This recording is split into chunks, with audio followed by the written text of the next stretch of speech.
Welcome back. Before we start writing any OOP code, we must define the two fundamental concepts, classes and objects. These terms are often used interchangeably, but they represent very distinct parts of the programming process. Understanding their relationship is crucial.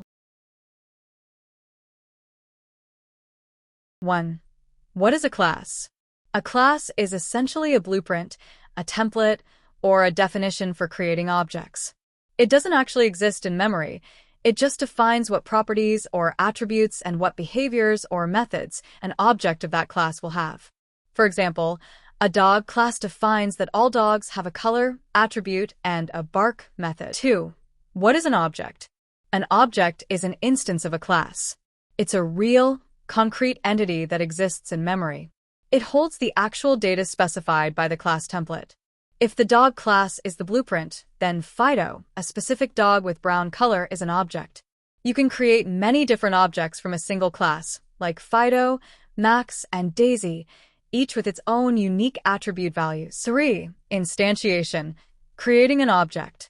The process of creating an object from a class is called instantiation.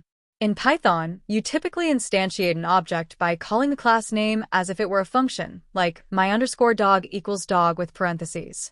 My_dog is now an object or instance of the dog class. The class is the abstract template, and the object is the concrete variable you use in your code.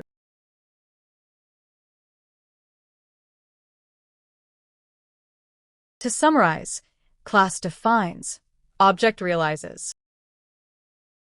Our next lecture 16.04. Create first class. See you there.